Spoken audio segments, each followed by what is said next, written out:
pessoal, tudo bom com vocês? Como é que vocês estão? Vocês estão animados para a nossa aula de hoje? Como é que foi o fim de semana? Todo mundo naquela morosidade da segunda-feira, não é não, Antônio? Tudo bem, pessoal? Como é que vocês estão?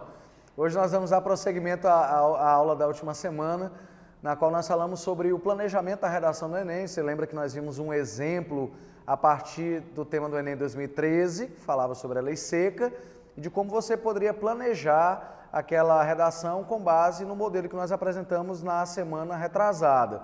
A gente espera que você esteja usando, se você quiser compartilhar conosco, né, pelo e-mail, alguma experiência positiva ou negativa. Dá um feedback, gente. Com relação àquele planejamento, né, faça isso. A gente está aqui exatamente para poder tirar suas dúvidas, intervir se for necessário. É bom que você tente fazer e nos dê de alguma maneira o feedback daquilo que você conseguiu ou não, né? Coisa que a pessoa vai querer fazer, que pode ser que não consiga. Eu acho que o feedback de o não conseguir é também tão importante quanto, né? Porque aí a gente já tem como adequar alguma outra coisa específica só para você, tá bom? Então a gente aguarda esse feedback. Tudo bem, como a gente prometeu na última semana, nós vamos hoje falar sobre a estruturação da redação do Enem. Então, depois de planejar esse texto, é preciso que você saiba como vai usar cada um dos parágrafos dessa redação. Se você decidiu fazer um texto com 4 parágrafos, para que vai servir cada um dos 4, principalmente os de desenvolvimento.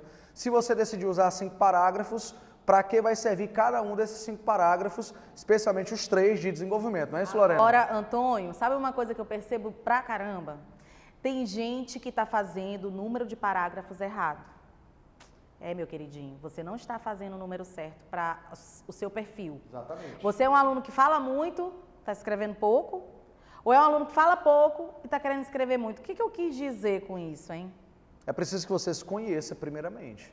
Se você é uma pessoa lacônica, ou seja, se você se comunica com muita rapidez, inclusive quando está falando, é óbvio que para você, de repente, seja mais fácil fazer um texto com 5 parágrafos.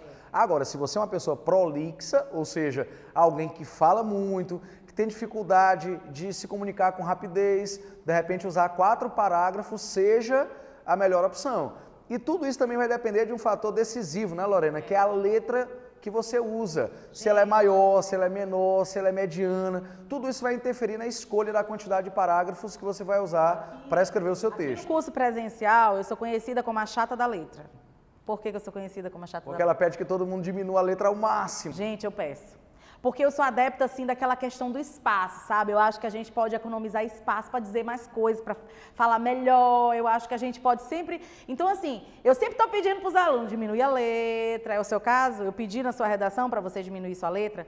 Porque, assim, é interessante que você se conheça no sentido de saber quais são as habilidades que você ainda não tem, para que você escolha esse parágrafo até você melhorar em muitos aspectos, para não ficar levando tanta nota baixa. Então, essa escolha de vou fazer 4, vou fazer 5, e aí tem uma opção de 6, né?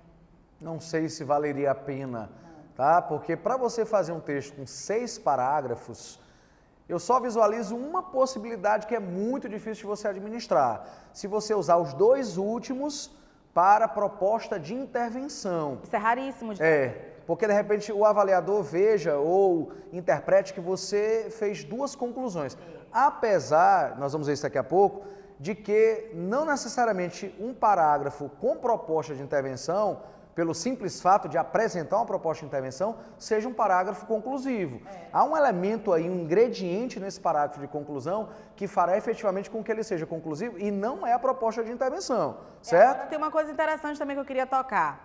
Porque, às vezes, a gente, quando dá essa aula sobre estrutura, tem aluno que acha que isso é meio assim, na hora eu resolvo, né, Antônio? Brasileiro, na hora eu me viro. Sabe aquele jogador de futebol que não treina e faz gol? Por isso é que o Brasil pegou aquele 7-1 para a Alemanha, hein? Já passou, gente. Ninguém aqui é Romário para não treinar e jogar bola bem. Então, é preciso você treinar, inclusive experimentando o número de parágrafos, talvez, que você nunca tenha feito. Por exemplo, se você já está viciado em fazer só 5, talvez seja interessante em algum tema, você treinar a fazer com 4 para ver se você não faz melhor, para ver se você não consegue ser mais conciso, para ver se você não consegue trazer mais desenvolvimento para cada argumento, para ver se você não consegue desenvolver melhor as áreas do conhecimento que você elencou para usar no seu texto. Não custa nada a gente experimentar, a gente ainda tem um monte de redações para corrigir no decorrer do ano.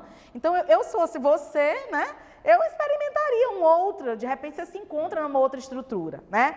Agora, você sabia que a gente sempre toca nessa aula, essas aulas de estrutura no começo do ano, justamente para você se arrumar todinho, para começar a melhorar a argumentar? Porque isso é importante para o INEP. Você sabia que na competência 2, né, Antônio? Exatamente. É na 2, gente, lembra a minha memória, vocês lembram, né? Então, na competência 2, a gente lê que você tem que respeitar os limites estruturais do texto dissertativo argumentativo. Vocês estão lembrados disso? Então, se para o INEP você tem que compreender a proposta, não é esse que é o texto da competência 2? Você tem que compreender a proposta de redação, aplicar os vários conceitos das áreas do conhecimento e respeitar dentro dos limites estruturais do texto dissertativo. Esse limite estrutural, gente, nada mais é do que a estrutura paragrafal também. Exatamente. E cada parágrafo cumprindo a sua devida função. Exatamente. Ou seja, na visão do INEP, sua introdução tem que funcionar para uma coisa, seu desenvolvimento tem que funcionar para outra e sua conclusão para outra. Exatamente. E quando o INEP fala em limites estruturais do texto dissertativo argumentativo em prosa, o mais óbvio de todos esses limites, claro, é a tripartição do seu texto, como Lorena disse. Ele deverá ser escrito em 3 partes, introdução, desenvolvimento e conclusão. Agora, dá uma olhada aí no slide que nós preparamos para mostrar para você uma coisa interessante.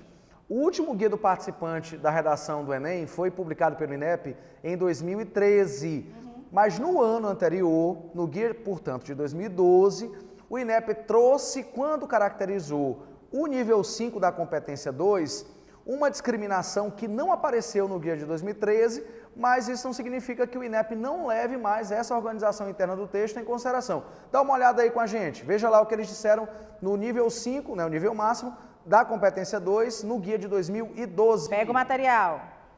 O participante desenvolve muito bem o tema, explorando seus principais aspectos.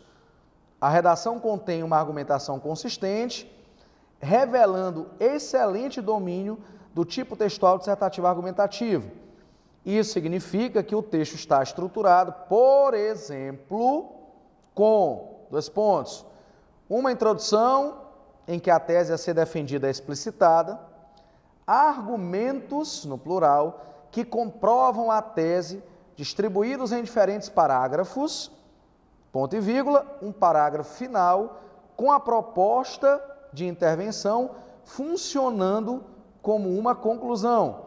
Além disso, os argumentos defendidos não ficam restritos à reprodução das ideias contidas nos textos motivadores, nem a questões do senso comum. E aí você vai ver que tem um parêntesezinho, grifo nosso. Por quê? Porque a nossa proposta é que você seja acima do senso comum, acima da média. Então, é óbvio que você vai ter que respeitar o limite estrutural que o INEP pressupôs aí nesse material que você acabou de ler. Então, é obrigatório que sua introdução cumpra a função que está dita aí. É obrigatório que seu desenvolvimento apresente argumentos, plural. Exatamente. Mais de um. Então, esse negócio de, eu vou fundamentar toda a minha redação só com aquele aspecto ali, porque ele é bem grande e vai dar para fazer bastante coisa com ele nos parágrafos, negativo.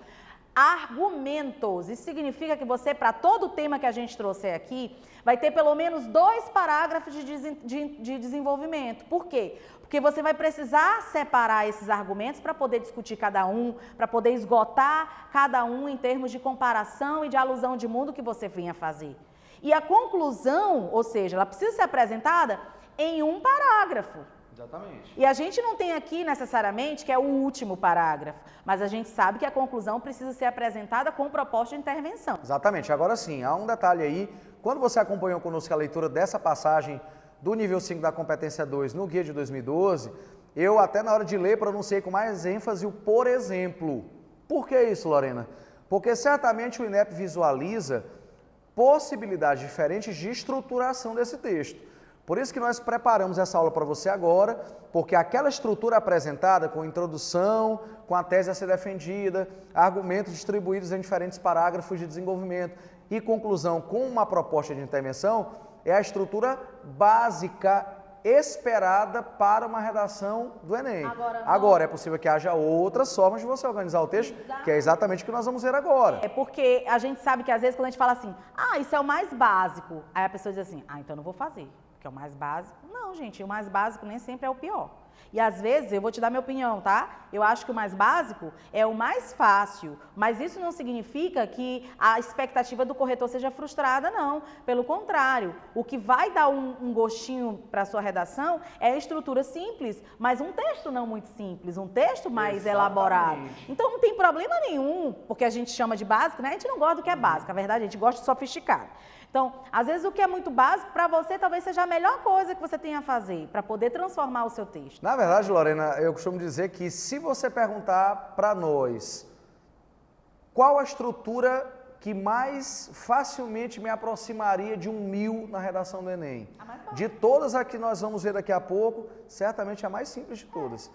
Um parágrafo, introdução com a tese, 2 de argumentação e a conclusão com a proposta de intervenção. É a estrutura mais simples, é essa que o INEP escreve no guia de 2012 e que não significa que redundará em um texto rasteiro. Não, porque o que vai determinar a qualidade desse texto não é a estrutura que você escolhe, é o conteúdo que você coloca em cada parágrafo do texto. Agora, indubitavelmente, se você escolher a estrutura errada, você vai dar um tiro no pé. Certamente. Por quê? Porque você pode escolher uma estrutura grandona e não ter tanta coisa assim, e começar a encher linguiça, e aí isso vai ser problema. Ou você pode escolher uma estrutura pequenininha, cheia de coisa para falar, e aí você não vai colocar uma coisa dentro da outra, não vai separar corretamente. Então, por isso, a gente preparou o material com todo carinho, hein? Com todo carinho, gente. E modéstia à parte, eu acho difícil até de você encontrar isso em outros manuais por aí. Lá vem a modéstia dele falando, tá? Modesto. Nós somos preocupados com os detalhes. É, a gente é muito detalhista. Então, assim, esse material que você pegou aí, eu acho bom você ter impresso esse material, tá bom? Então, você pegou o material com as estruturas, gente. Isso é uma coisa raríssima de encontrar até em livro. A gente montou esse material para mostrar para você quais são as possibilidades. Ai, Lorena, existe só essas? Claro que não, gente. O mundo é grande. A gente tem outras. A gente tem aluno aqui no curso presencial que cria sua própria estrutura. É incrível e funciona. Então, assim, às vezes, esse negócio de, eu vou ficar preso ao contraponto, eu vou ficar preso a não sei o quê. Na verdade, quando a gente pensou em preparar esse material e trabalhar essa aula, o nosso objetivo foi primeiro mostrar que não existe uma estrutura fixa, porque de vez em quando algum aluno compartilha conosco um dogma veiculado por um professor. Não, o professor disse que o texto que não tirou 1.000 no Enem 2014 não tirou porque não tinha título, por exemplo. Não. A gente sabe que não é nenhum título facultativo. Já viu os títulos nota 1.000? Uns títulozinhos sem... Já houve aluno que disse para nós, não, o professor da escola disse que se eu não fizer um contraponto, não tiver um texto com 5 parágrafos, eu não vou tirar 1.000 de jeito nenhum na redação do Enem. Tudo isso, com o perdão da opinião alheia, com a vênia que a gente deve aos colegas, tudo isso é falácia. Tá? Então a gente trouxe aqui a estrutura só para você perceber que há possibilidades e que você deve escolher alguma com a qual você se identifique para que você fique o mais próximo possível da nota 1.000, então, certo? Para você entender bem essa estrutura que a gente preparou para você, você vai encontrar aí no material duas opções. Talvez você possa dizer assim, poxa, mas aí eu só vou fazer com 4 ou com 5? Sim. A gente não trabalhou com a opção de você fazer 6 por 2 motivos. Você não tem tempo para tanta coisa. São 4 de desenvolvimento com argumentos. E aí você vai ter que produzir pelo menos 3 soluções ou 4 soluções para 7 linhas de conclusão. Cara, dá trabalho. Repensa esse teu negócio aí de 6 parágrafos, porque isso aí é dureza, viu? Eu, Lorena, aconselho seu ninguém a fazer 6 parágrafos, porque não tem nem tempo para isso. Você tá bonzão assim em matemática? Tá se garantindo? Então, cuidado. A gente trabalhou com a hipótese de 4 parágrafos ou 5 parágrafos. Agora, se você for um daqueles, a gente tem muito aluno pelo Brasil todo, que pode querer fazer 6. Quer fazer 6? Então, você pode adequar esse de 5 ao de 6. Mas, por enquanto, a gente vai trabalhar com 4 e 5. Veja se, de repente, você não se adequa aí. Vamos dar uma olhada aí na apresentação que nós fizemos para vocês, tá? Acompanhem conosco. Primeiro, nós apresentamos 4 modelos diferentes para um texto com 4 parágrafos. E o modelo 1, que é o mais simples de todos, consta de uma introdução, né, com texto mais tese, depois um desenvolvimento com argumentos e, por último, uma conclusão com retomada da tese, mais apresentação e detalhamento de soluções. Esse é o mais simples. É o mais simples de todos os modelos. Não é o pior, para mim até o melhor, tá? Então você separa tudinho, faz um de introdução, 2, aí você vai ter o trabalho de selecionar quantos argumentos? 2. Porque você trabalha um no primeiro do desenvolvimento, que será o segundo do texto, um no terceiro do desenvolvimento, que será o terceiro no segundo desenvolvimento. Eu tô trocando tudo, gente. Matemática não é meu forte. Um no primeiro de desenvolvimento, que é o segundo do texto. Isso. Me ajuda, Antônio? Isso. 2. Enganchei. O segundo do desenvolvimento, que é o terceiro do texto. E segundo, terceiro. E a conclusão. E a conclusão. Aí você trabalha só 2 argumentos, ou seja, um em cada, e tá de boa fazer a conclusão com suas 2 soluçõezinhas lá, bem tranquilas. Certo? Mas quem não quer fazer assim? Tem outra opção? Às vezes o tema pede? Tem, Antônio? Tem sim. Acompanha aí com o material. Ó, no segundo modelo com 4 parágrafos, nós pensamos o seguinte: a introdução simples, o contexto primeiro, mais a tese, depois um desenvolvimento com argumentos, mais apresentação das soluções e uma conclusão com a retomada da tese, mais detalhamento das soluções. Então, você vê que a diferença entre o segundo modelo e o primeiro é a seguinte: no desenvolvimento do primeiro modelo, nós não sugerimos que você apresentasse as soluções do desenvolvimento e só as detalhasse na conclusão. No segundo caso, não. No segundo modelo, nós sugerimos que, além de argumentar no desenvolvimento, você também apresentasse as soluções nos parágrafos de desenvolvimento, uma em cada um, e na conclusão, depois de retomar a tese, você só detalhasse essas soluções. Agora, Lorena, o que é apresentar as soluções no desenvolvimento e o que seria detalhá-las na conclusão? Você está lembrado que na aula passada a gente falou sobre aquele planejamentinho e a gente falou que na conclusão você tinha que ter 3 elementos? O que vai ser feito para resolver o problema, como vai ser feito e por quem vai ser feito. Lembra disso? Aula passada. Pois é, nesse modelo 2 aí, no desenvolvimento você apresentaria só o que vai ser feito para resolver. Só. E aí guardaria quem vai fazer aquilo e como aquilo vai ser feito para detalhar com toda a sobriedade na conclusão.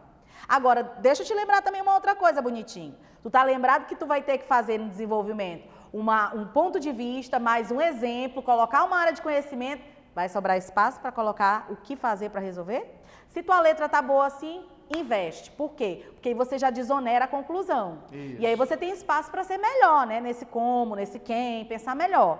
Então, essa solução, no meio do texto, com 4 parágrafos, vai te dar um parágrafo talvez de 9 linhas, de 8 linhas, vai ser um parágrafo um pouquinho maior do que 7. Pouquinho, tá? Uma linha ou outra. Mas também vai exigir de você um poder de concisão muito grande, porque você vai ter muito elemento para colocar aí junto. Com certeza. Vamos para a terceira opção? A terceira opção, com 4 parágrafos, apresenta uma introdução protocolar, com texto mais tese, depois um desenvolvimento com argumentos, mais apresentação e detalhamento das soluções, e uma conclusão com a retomada da tese mais uma surpresa.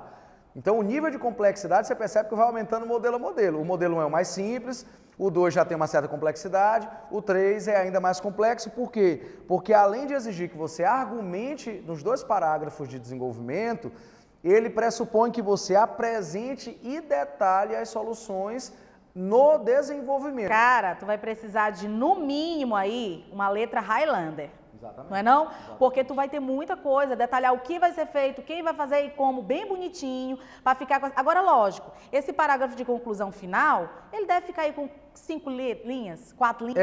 O que eu imagino de proporção de parágrafos. No segundo modelo, que nós sugerimos há pouco, no qual você tem, no desenvolvimento, de argumentar e só apresentar a solução em cada parágrafo, você vai ter mais ou menos 8 linhas em cada parágrafo, ou 7 linhas em cada parágrafo, das quais 5, por exemplo, ou 6 serão para argumentação, e só 2, ou 1,5, ou 1 para apresentação da solução. E aí você vai ter uma conclusão maior, porque além de retomar a tese, você vai ter de detalhar essas soluções e dizer como elas serão operacionalizadas. Mas uma conclusão maior, 7 linhas, gente. Isso, certamente. Tá? Nesse modelo 3, o parágrafo pode ficar com 8 linhas, por exemplo, e você vai ter de ter mais ou menos 5 linhas para argumentação e 3 para apresentar e detalhar cada solução em cada parágrafo desses 2, né? E a conclusão terá uma surpresa. O que pode ser essa surpresa? Uma citação, pode ser uma área de conhecimento, com todo cuidado, porque a gente sabe que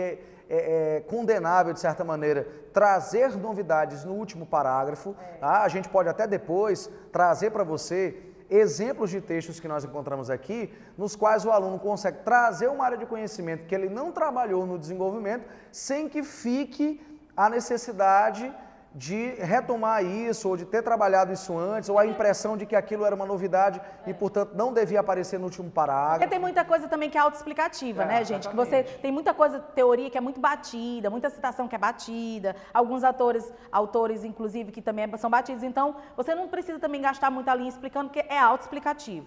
Eu não aconselho você a trazer um elemento tão novo, tá? É bom, melhor você contextualizar, pegar uma coisa que é um pouco mais conhecida e trazer para o universo do texto, do que você quis naquele universo do texto, tá? Agora, essa surpresa, ela pode variar. Eu conheço alunos que fazem a surpresa até uma ilustração final, para mostrar tudo aquilo que foi trabalhado, os exemplos, resume os exemplos num caso, ou, de fato, pega a citação, usa o que alguém disse, uma teoria que alguém disse, e faz aquele fechamento assim, sabe, apoteótico, aquela frase bem feita de efeito, aquele negócio assim que vai lá na alma, que vai lá no âmago, né, do coração do corretor. Então vai depender da sua habilidade. Você acha que saiu essa frase? Acha que para esse tema X vai dar para sair? Porque também a decisão da estrutura, ela perpassa por que tipo de tema eu tenho na mão, né? Então, se você analisou o tema, percebeu todas as palavras-chave, deu aquela olhada geral, dá para fazer? Invista nessa surpresa final, que ela vai causar um impacto no corretor. Lembrando,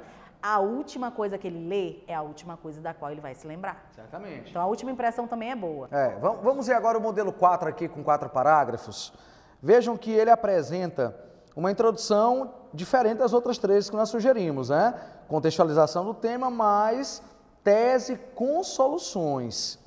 Desenvolvimento com argumentos baseados na justificação das soluções e conclusão com retomada da tese, mais detalhamento das soluções. Esse é um texto diferente, que nem todo tema possibilitará que você faça. Por exemplo, que tipo de tema a gente pode adequar para esse... O segundo tema que nós vimos durante o ano, como combater as múltiplas faces do bullying no Brasil, era um tema que sugestionava uma organização de texto com base nessa estrutura que nós vimos agora, né, Lorena? Um tema que traz uma pergunta bem direta ou indireta é bem legal para essa estrutura. Isso. Então, toda vez que tiver um tema que suscite uma pergunta direta ou indiretamente, vale a pena investir nessa estrutura aqui, porque as soluções saem mais facilmente, né? Porque ele vai ser um texto todo baseado em soluções. Isso, todo ancorado nas soluções. Normalmente, Lorena, quando o aluno se depara com essa necessidade, porque às vezes, embora ele não queira, o próprio tema vai levá-lo a proceder assim. Nós vimos alunos aqui que tiveram dificuldade na hora de construir o texto, porque ficaram com medo de o texto ficar repetitivo, circular, sem progressão temática, porque a tese trouxe as soluções e o desenvolvimento trabalhou também com essas soluções. Nesse caso, é bom você ter cuidado com uma coisa. Veja que a sugestão que nós trouxemos é de que a introdução, na tese, apenas apresente as soluções. Você não vai explicar nada, não vai detalhar nada, não vai justificar nada, vai só apresentar. É preciso fazer isso e isso para combater as múltiplas faces do bullying no Brasil, por exemplo.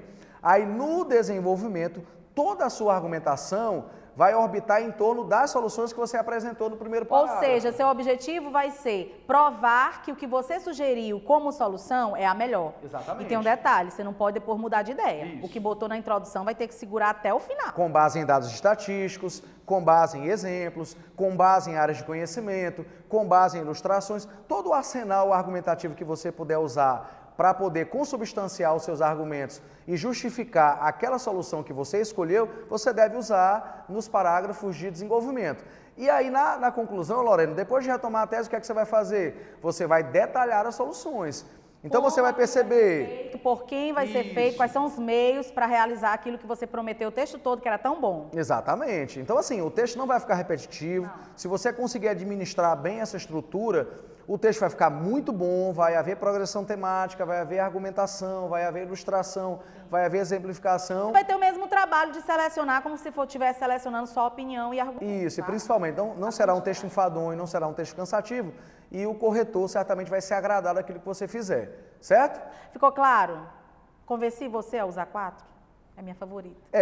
Aqui no curso presencial, a maioria dos alunos tem escrito textos com 4 parágrafos. Tem um poder de argumentação fantástico. Mas assim, se você olhar textos dos últimos anos do Enem, textos nota 1000 dos últimos anos do Enem, você vai perceber que há textos nota 1000 com 4 parágrafos e há textos nota 1000 com 5 parágrafos. Por isso que a gente trouxe também 4 sugestões de textos com 5 parágrafos, 4 modelos diferentes, como fizemos com os textos de 4 parágrafos, também faremos com o texto com 5 parágrafos, certo? Vamos lá, gente? Vamos ver agora esses modelos com 5 parágrafos, vamos lá? Com tudo, quem faz 5 agora fica esperto. Nos acompanhe aí. O primeiro modelo com 5 parágrafos também é simples. Você tem uma introdução protocolar, né, o contexto mais a tese, depois tem um desenvolvimento com 3 parágrafos de argumentação mais exemplos. Então, a priori, cada parágrafo com um argumento e um exemplo correspondente.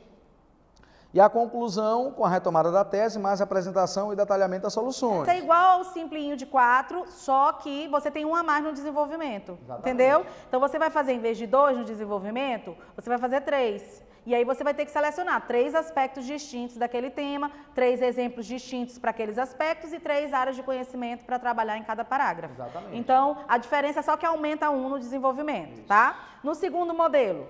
Introdução, contexto mais tese, desenvolvimento, 2 parágrafos de argumentação mais um parágrafo de exemplificação e conclusão, retomada da tese mais apresentação e detalhamento das soluções. Essa possibilidade de organização nós pensamos por quê? Porque às vezes o aluno não consegue articular em cada parágrafo um exemplo e um argumento, um exemplo e um argumento, um exemplo e um argumento.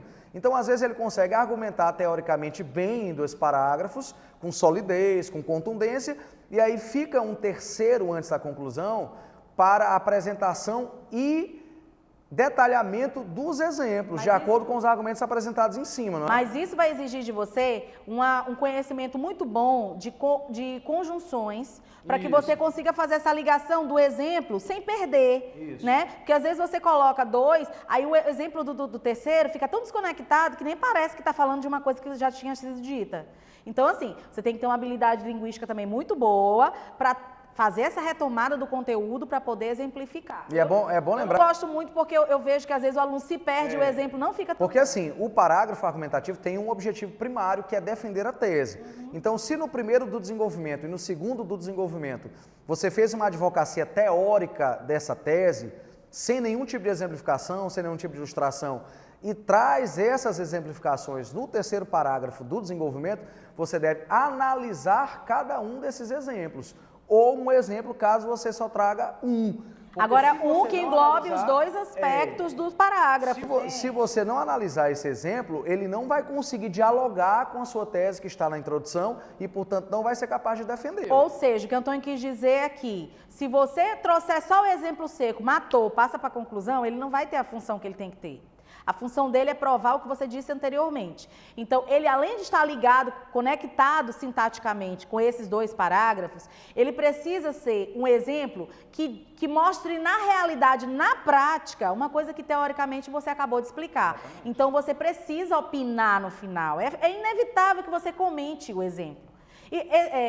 Como o caso da chacina ocorrida em Realengo, que demonstra o quanto o bullying pode ser prejudicial anos depois do final de sua prática, ou seja, você termina sempre o exemplo com aquela pitadinha de opinião, não fica lá seco, sozinho, largado, né? Certo? Vamos lá ver o terceiro modelo com 5 parágrafos. Você vai ter uma introdução convencional, contexto mais tese, um desenvolvimento com 2 parágrafos de argumentação, mais um parágrafo de contraponto, que é um paradigma que muita gente gosta de usar, e a conclusão com a retomada da tese, mais a apresentação e detalhamento das soluções, certo? Nesse caso, você vai usar um parágrafo de contraponto, que, como a gente disse, é um modelo que muita gente gosta de sugerir e usar, agora com cuidado de que o seu objetivo é defender um ponto de vista. Por isso, o contraponto, de alguma maneira, é perigoso. De alguma maneira, não, está sendo gentil, é muito perigoso. Ele é perigoso. O que eu sugiro para os alunos, principalmente aqueles que vêm de uma realidade na qual eles já se acostumaram a usar o contraponto. Nem sempre, quando você se depara com um tema, você consegue pensar nesse contraponto imediatamente. E ainda há um erro que muitos cometem, Lorena, que é o de pensar no contraponto primeiro. Eu nem sei como é que a pessoa consegue pensar no contraponto primeiro. Por quê? Resumindo, tu pensa logo no ponto pior antes do melhor. Tu pensa logo no que tu não acha do que tu acha. Isso. Como é isso? Eu não confio em quem faz contraponto, não.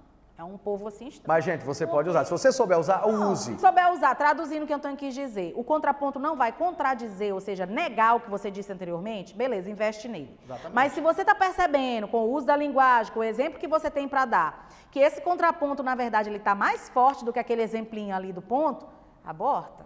Por quê? Porque ele pode causar no seu texto uma contradição, uma incoerência interna ou externa.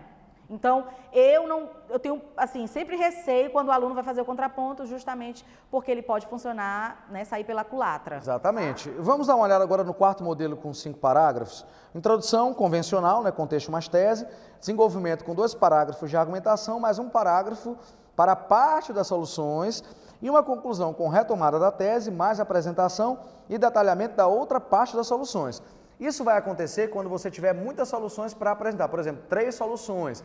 Aí no segundo parágrafo de desenvolvimento você argumenta, no terceiro você argumenta em uma parte, apresenta e detalha uma solução só, na conclusão você retoma a tese, apresenta e detalha mais 2 soluções. Ou seja, esse terceiro de desenvolvimento nesse modelo vai servir para desonerar a conclusão. Exatamente. Para ela não ficar bem maior do que os parágrafos de desenvolvimento, por exemplo. Então, ele, na verdade, ele vai ser um parágrafo argumentativo, vai trazer um exemplo, vai trazer, mas já vai detalhar a solução, porque aí tu já não te obriga a detalhar essa última na conclusão, exatamente, o último parágrafo. Então, assim, é um alíviozinho que a gente criou para quem tem problema com ser conciso no parágrafo de conclusão. E óbvio, sem prejudicar a argumentação, porque você vai ter antes 2 parágrafos só argumentativos. Aí nesse terceiro você argumenta, apresenta e detalha uma solução e deixa 2 para a conclusão. Tá certo, gente? Então, assim, sintam os temas, tá? Não vai fazendo qualquer coisa em qualquer tema. Sinta o tema, veja o grau de dificuldade que a estrutura vai exigir para aquele assunto. Veja o tanto de conteúdo que você tem daquele assunto e vamos testar, vamos ver. Se você está fazendo com uma estrutura X, agora você viu aí veio 8, né? Então vamos testar aí pelo menos 2 durante as próximas correções para ver se você não melhora em algumas coisas, tá bom? Então, gente, por hoje é só. Vamos nos despedir. Por hoje é só. A gente volta a se encontrar na semana que vem. Lembrando que tem um tema vindo por aí. A gente vai discutir e vai aguardar a redação de vocês, viu? Tchau, tchau. Tchau, pessoal.